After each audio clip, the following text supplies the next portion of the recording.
Ang kwentong ito ay hango sa totoong buhay. Karanasan ito ni Kuya Jun.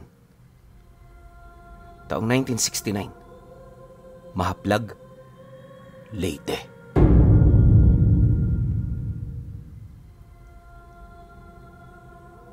Nakilala si Kuya Jun noon sa kanilang lugar dahil sa pagiging pastor niya. Ang relihiyong kanyang kinakaaniban, marami ng mananampalataya at sumusuporta. Wiling-wili sa kanya noon ang mga tao dahil sa kakaiba niyang kakayahan. Sabi nga ng iilan, saan mang lugar pumunta si Kuya Jun, agad na nagsisialisan ang mga nilalang na gumagawa ng kasamaan sa kapwa nila. May mga nagsasabi namang nagkataon lang ang lahat ng iyon, kaya hindi pa rin sila naniniwala. Subalit para sa lahat ng mga tagasunod nito, maraming basihan para ito ay paniwalaan. Sa 3 taon niyang pananatili sa bayan ng Mahaplag, hindi maipagkakaila ng karamihan na wala nang ang mga nilalang ang nagbabanta sa kanilang mga kaligtasan. Dahil dito, mas lalo pang umangat ang pagkakakilala kay Kuya Jun hanggang sa kalaunay may mga nagsasabi na isa umano siyang sugo ng Panginoon. Hindi naman niya direktang inangkin ang katayuang yon. Pero sa dinami-rami ng mga taong tumatawag sa kanya ng ganon, kalaunay tinanggap na rin niya ito. Subalit, lingid sa kaalaman ng nakararami, itong si Kuya Jun pala, nagtatanga ng isang mutya na tanging ang malapit na kaibigan lamang niya ang nakakaalam. Sa kanilang paglilibot sa Mahaplag para maghatid ng mabuting balita, palagi niyang kasama ang kaibigan niyang si Berto. Maraming papel si Berto sa kanyang gawain, kaya halos sa lahat ng oras, kasama niya ito. Di rin natatakot itong si Kuya Jun sa mga lugar na kanilang napupuntahan, gawa ng naniniwala itong hindi siya pababayaan ng kanyang tangan. Kung hindi nyo kasi na itatanong, bata pa lamang, talaga namang naniniwala na si Kuya Jun sa mga agimat at mutya. Bilang isang manggagamot ang kanyang lolo, napasahan siya nito ng iilan sa mga gamit nito bago yun pumanaw. Kabilang sa mga gamit na yan, ang isang buhay na Trespico Roma at mutya ng balagon. Para sa mga hindi nakakaalam, isang uri ng baging ang balagon. Makati ito tuwing nasasagi at nasa paniniwala rin ng mga matatanda na isa yon sa mga ginagamit ng mga kapre, pangtali ng mga kahoy na ginagamit nilang sandata. Ginagamit din nila ito para mahulma ng maayos ang tabako nila upang magamit nila ito ng ilang buwan. Sa totoo lang, wala namang espesyal sa balagon. Subalit kapag nadampian ito ng dugo ng kapre, doon na magbabago ang estado nito. Sabi-sabi kasi noon ng mga matatanda, may agimat ang dugo ng mga kapre, kaya sa oras na lumapat ito sa kahit na anong bagay na may buhay, magkakaroon ito ng kakaibang kakayahan. Nakadepende rin ang magiging lakas nito sa dami ng dugo at sa tagal ng pagkakababad nito rito.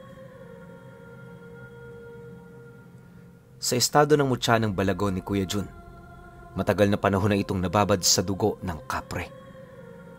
Yun ang rason kung bakit sa dinami-rami ng karga ng lolo niya, ito ang pinaka-iniingatan nito sa lahat. Bago ngayon bawian ng buhay, nag-aalangan pa itong ipasa sa kanya, pero wala na rin yung nagawa. Magmula rin noong natangan niya ito, nakakagawa siya ng ilang mga milagro na bago sa mga mata ng tao. Hindi rin mapantayan ang kanyang kakayahan sa panggagamot, kaya sa paningin ng mga pangkaraniwang tao, para na siyang nagmimilagro. Di lang yon, wala ring kapantayang tangan niyang kabal na halos umabot na sa puntong kahit tamaan siya ng balang balot ng mga pambasag kalasag, hindi pa rin ito uubra. Dahil sa ganun niyang abilidad, mas lalo siyang pinagkatiwalaan ng relihiyon niya, hanggang sa ipinagkatiwala na ng mga nakakataas ang kapamahalaan niya sa pagtuturo. Aminado naman itong si Kuya Jun na napakasarap ng buhay niya bilang pastor. Halos hindi na kasi niya kailangan pang magtrabaho, gawa ng sa bawat lugar na napupuntahan nila, libre lahat. Bukod pa ron, nabibigyan pa sila ng mga pera ng miyembro, kaya masasabi nating paldo talaga.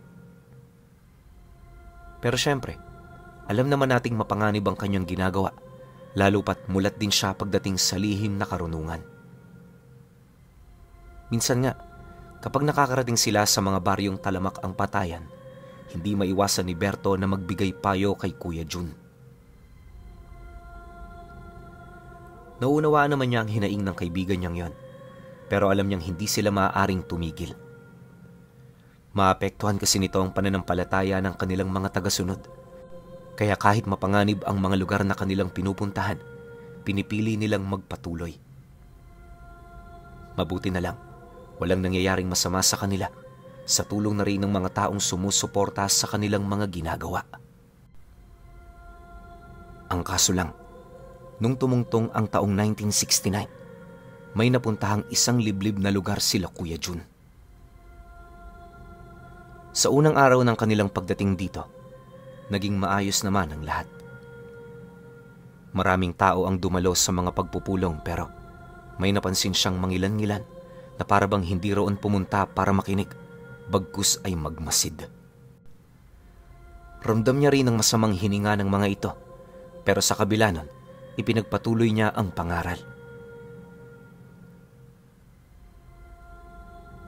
Pagkatapos ng pagtipon at pagsamba, isa-isa naman niyang kinamayan at pinasalamatan ang mga taong dumalo.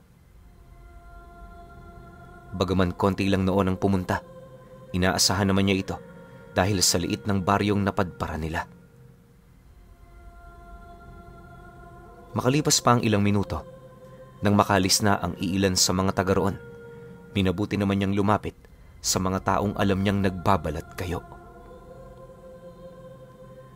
Pag-abot naman niya ng kamay sa mga ito, laking gulat na lamang niya nang bigla itong hawakan ng lalaking kaharap niya habang nagwiwika sa kanya ng,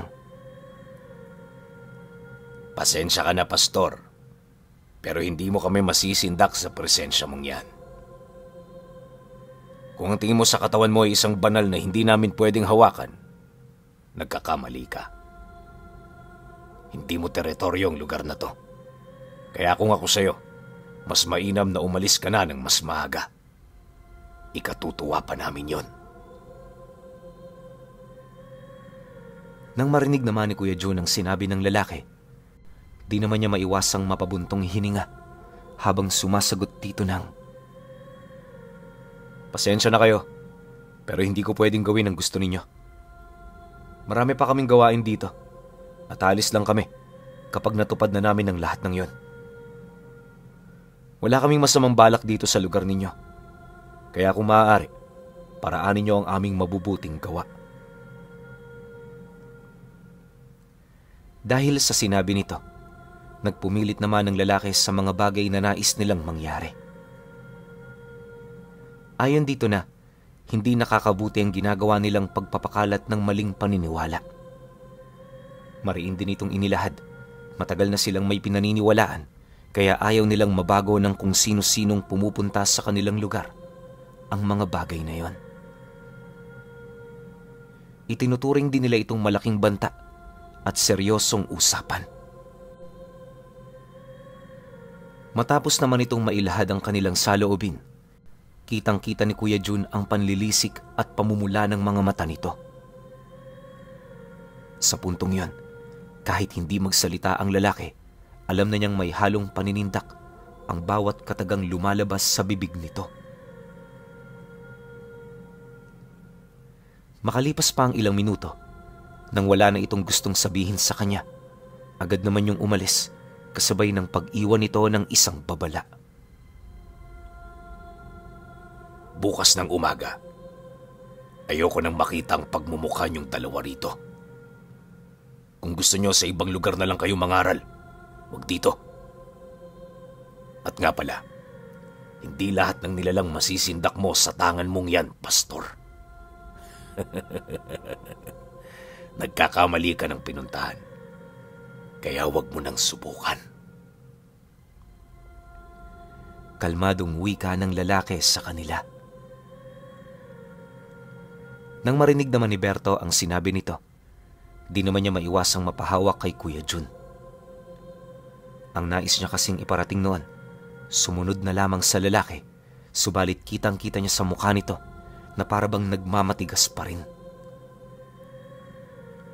Hindi niya mawari kung ano noon ang nasa isip ni Kuya Jun, pero ramdam niyang may kaugnayan nito sa pagiging isang tunay nitong lalaki.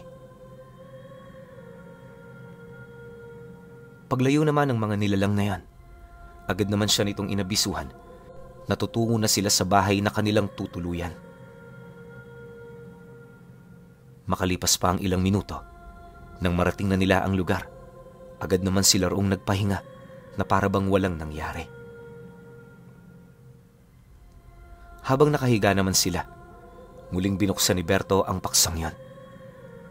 Kung siya lang kasi ang masusunod, gustong-gusto na niyang umalis sa lugar, ngunit hindi niya ito basta-bastang magagawa nang hindi sila kompleto. Dahil sa sinabi niya, agad namang inilahad sa kanya ni Kuya Jun na ang mga ganoong banta ay hindi dapat magbigay ng sindak sa mga taong sumusunod sa Panginoon. Mariin din itong inilahad, wala siyang dapat na ipag-alala dahil pawang salita lamang ang kaya nitong gawin sa kanila. Nagbigay din ito ng abiso kay Berto na magiging maayos ang lahat hanggang sa magdesisyon na silang umalis sa baryo. Pagkalahad naman ni Kuya Jun sa mga katagang yon, agad naman niyang niyaya ang kanyang kaibigan sa isang taimtim na panalangin. Matapos naman nila itong gawin, kahit papaano natulog sila nang wala ng gaanong inaalala. Sa pagsapit naman ng sumunod na araw, paglabas naman nila sa bahay na tinutuluyan nila, agad naman nilang napansin ang dalawang lalaking dumaan na may nanlilisik na mga mata. Di naman yun tumagal pero base sa mga nakita ni Kuya Jun, isa itong matinding palatandaan ng galit sa kanila ng mga nilalang. Lumipas pa ang mga oras, naging abala naman sila sa paghahatid ng magandang balita. Upang mas marami ang makapakinig, sa isang maliit na liwasan nila yon ginawa. Habang nagsasalita naman itong si Kuya Jun, napapansin naman niyang parang kumonti yung mga taong pumunta. Dahil dito, agad naman siyang nagtanong sa mga nandun kung nasa na yung mga kasama nila kahapon. Subalit, nang marinig ng mga ito ang kanyang tanong, walang naglakas loob na sumagot. Sa halip, tulala lang itong tumitig sa kanila, bakas sa pagmumuka ang mga kasagutang hindi nila kayang sabihin. Siyempre, nang mapagtanto naman niya ang ganoong bagay, agad naman niyang binalik sa paksa ang kanyang mga sinasabi. Matapos naman ang pagsamba, agad naman niyang pinatawag ang pinakaaktibo sa bagong miyembro nila. Palihim niya yung inanyayahan sa bahay na kanyang tinutuluyan upang makausap yon ng masinsinan. Nang makuha naman ito ang kanyang sinabi, agad din naman yung pumunta kahit nasa kasagsagan ng gabi. Pagkatok naman ito ng pinto, dali-dali naman yung binuksan ni Berto na kasalukuyan noong nagkakape. Pagsilay naman ni Kuya Jun sa kanilang kapatid, masaya naman niya itong pinapasok. Bago sila nag-usap, minabuti muna nilang kumain ng hapunan upang mas maging interesante ang mga paksang tatalakayin nila. Makalipas pa ang ilang minuto, agad namang inilahad ni Kuya Jun ang mga bagay na nais niyang malaman. Direkta niyang tinanong ang miyembro nilang taga roon ukol sa mga panauhing nakausap niya noong mga nagdaang araw.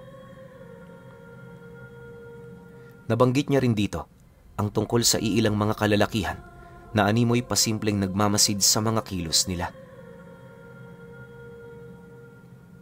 Nang marinig naman yon ang kausap niya, napansin naman niyang panay ang paglingon nito sa bawat sulok ng bahay. Noong una medyo nag-aalangan pa itong magsalita, pero dahil sa pamimilit niya, wala na rin itong nagawa. Ayon sa lalaki, ang nakausap niya noong nagdaang araw ay ang pamilya ni Anastasio. Pinangingilagan ang pamilyang yon sa kanilang lugar at naniniwala rin ito. Yon ang dahilan kung bakit kokonti na lamang ang pumunta sa kanilang pagsamba. Pagtatapat pa nito na, sa kanilang baryo, kilalang pamilya ng mga aswang ang mga ito, pero kahit na sino, walang nakapagpaalis dito. Ilang beses na rin yung pinangasang paslangin ng mga kilalang manggagamot, ngunit sa kasamaang palad, nabigo ang mga ito. Buhay din nila ang naging kabayaran, kaya magmula noon, wala na talaga doong nangahas na kumalaban.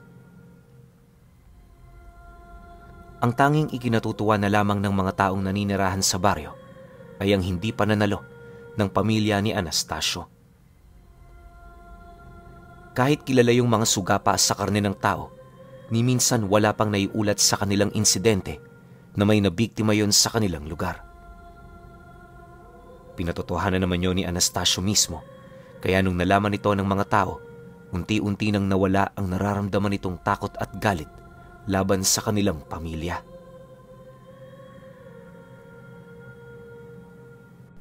Naging normal na rin para sa kanila ang may nakikitang aswang araw-araw, kaya sa katagalan hindi na rin nila ito gaanong pinapansin. Nang marinig naman ni Kuya Jun ang sinabi ng lalaki, halos hindi naman niya mawari kung ano ang kanyang isasagot. Wala kasi siyang nakikitang dahilan noon para himukin ito upang kagalitan din ng nilalang. Matapos naman ang kanilang pag-uusap, minabuti naman niyang pauwi na ito dahil sa masyado ng malalim ang gabi. Pagbukas naman niya ng pinto, masaya namang nagpaalam sa kanya ang lalaki. Maya-maya pa, pagtahak naman ito ng daan palabas, minabuti naman nilang pagmasdan muna yon ng bahagya dahil sa dilim ng lugar na dinadaanan nito. Akala nila makakauwi ng maayos ang taong yon. Subalit, paglabas na paglabas pa lamang nito sa bakuran ng bahay, bigla naman yung sumigaw, kasabay ng pagsilay nila sa kamay ng isang matabang lalaki na nakahawak na sa leeg nung kausap niya kanina. Pilit namang nagpupumiglas ang lalaking yon sa pagkakahawak pero kalaunay wala na rin yung nagawa kundi ang lumupaypay. Bukod kasi sa nawala na ito ng hangin sa katawan, nanghihina na rin yon ng husto buhat sa pagkabali ng leeg nito.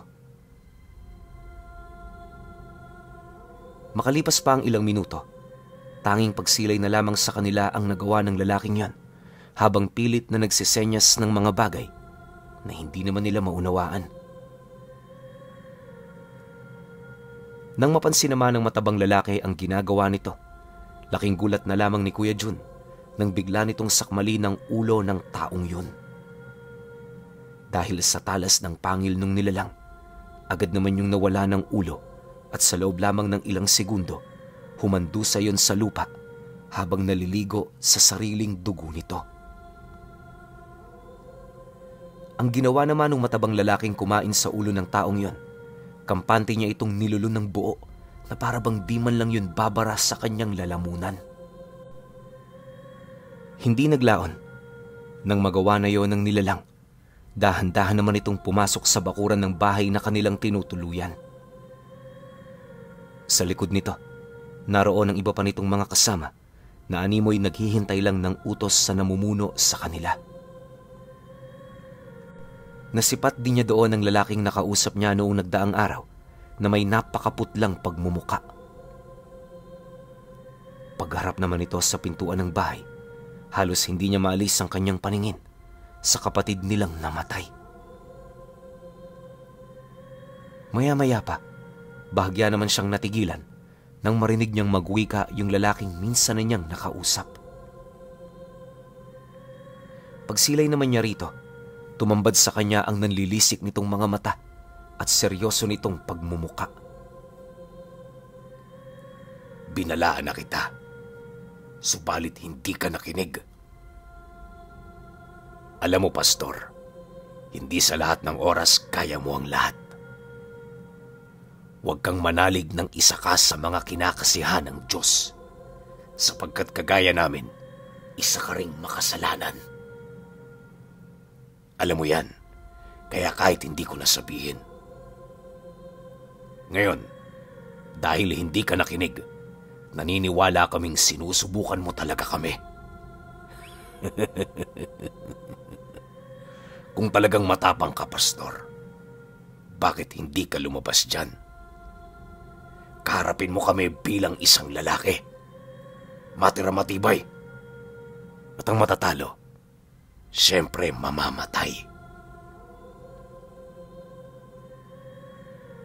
Nang marinig naman ni Kuya Jun ang sinabi nito, agad naman siyang nagtanong ukol sa mga kasunduan nito. Sa dami na kasi ng pinagdaanan noon ni Kuya Jun, alam na niya kung ano ang mga kasunod na mangyayari sa ganoong sitwasyon. Anya, kapag matalo siya, kailangang walang mangyaring masama sa kanyang kasama. Kung iisipin kasi, hindi naman kasalanan ni Berto na mapadpad sa lugar. Dagdag pa ni Kuya Jun na kapag siya naman ang nanalo, bibigyan niya yon ng pagkakataon para pumili ng kanilang miyembro na hindi niya papaslangin. Wala siyang pakialam kung sino man ito. Basta ang gagawin niya, tutupad siya sa usapan. Kasabay ng paglahad niya ng mga katagang yan, ay ang pag-abot naman sa kanya ni Berto ng isang palakol. Matapang na rin siyang lumabas ng bahay habang nagsasambit ng mga bakod at puder sa katawan.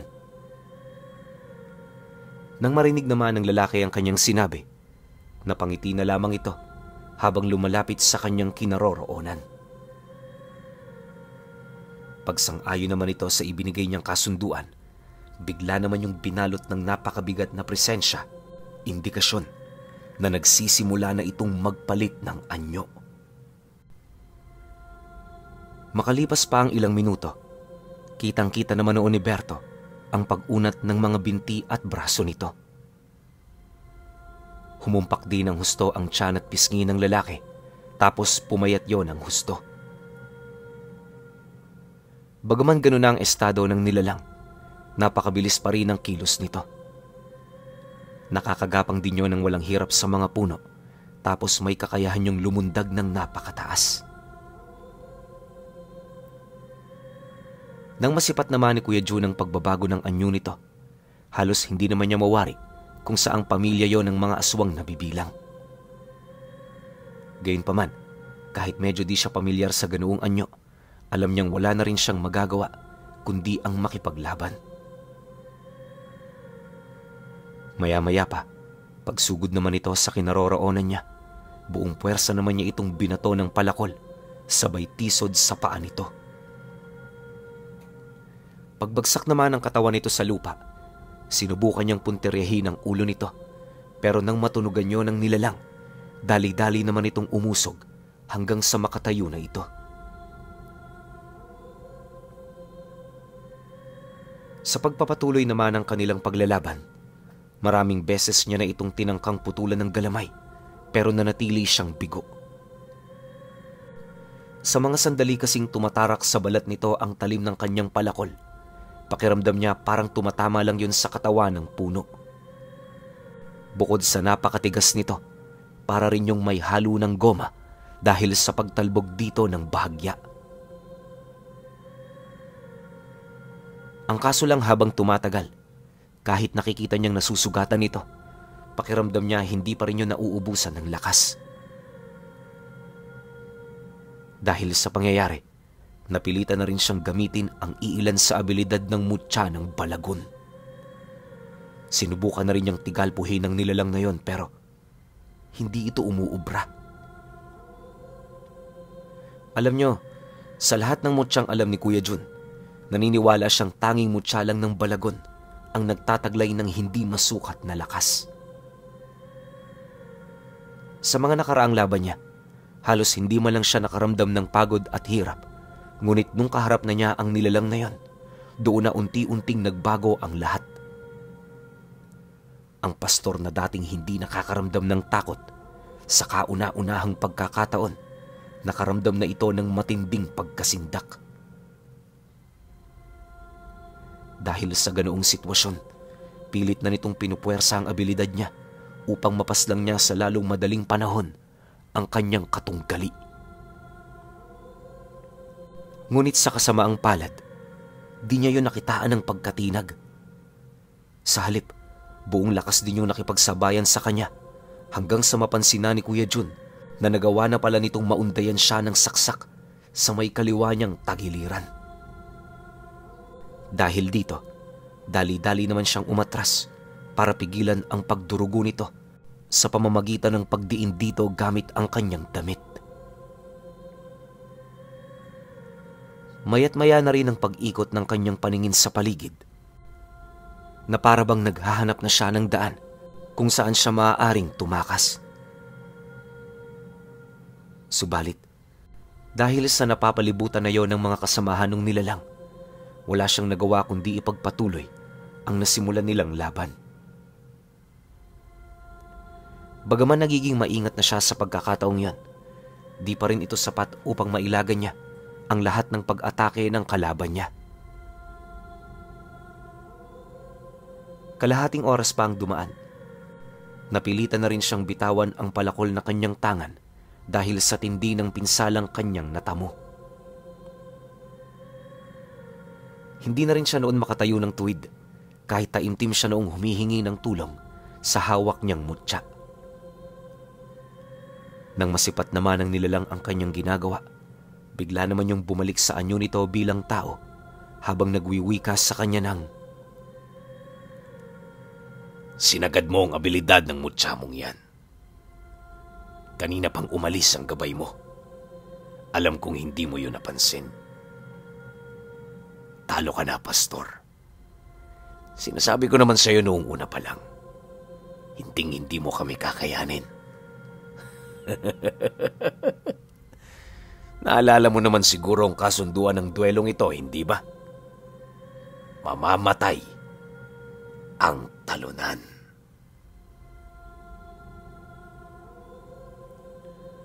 Pagkalahad naman ng lalaki ng mga katagang yon, bigla naman siya nitong sinakmal, sabay kaladkad sa kanyang katawan, patungo sa likurang bahagi ng bahay. Pagtama naman ang kanyang likod sa katawan ng isang malaking puno, gamit ang napakatulis nitong kuko, binutasan nito ang kanyang dibdib at sa pamamagitan ng isang malaking tipak ng kahoy, ipinako nito ang kanyang katawan sa unang sanga ng punong yun. Pag-alis naman ng nilalang sa kamay nito, agad namang lumupaypay ang kanyang mga kamay, ganon din ang kanyang ulo. Nagsimula na ring tumulo sa kanyang bunganga ang napakalapot na dugo, hanggang sa kalaunay tumigil na rin ang kanyang paghinga. Matapos ang mga pangyayaring yon, kinuha na rin ng matabang lalaki ang bangkay ni Kuya Jun. Habang kinakaladkad yon ng nilalang patungo sa kangga, mangiyak-ngiyak namang pinagmasdan ni Berto ang nangyari sa kaibigan niya. Maya-maya pa, umalis na rin ang mga ito na para bang walang nangyari. Kinabukasan, pagsikat ng araw sa buong kalupaan, sinundo siya ng grupo ng mga nilalang para ihatid sa karatig lugar. Mismong ang pumatay noon kay Kuya Jun ang nagdala sa kanya sa karatig baryo upang masigurong makakarating siya roon ng ligtas.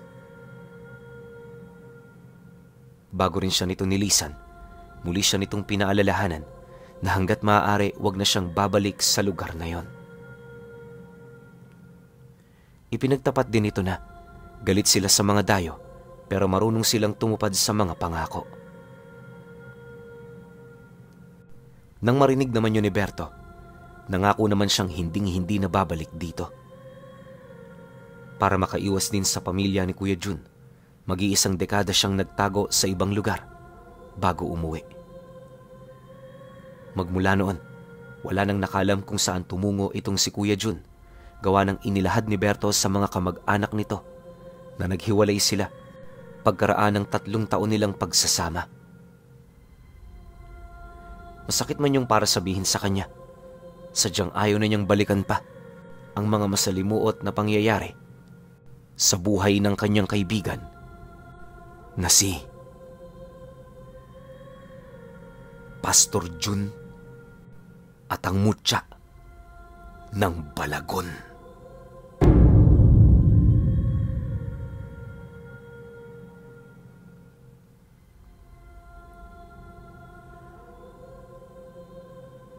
Okay.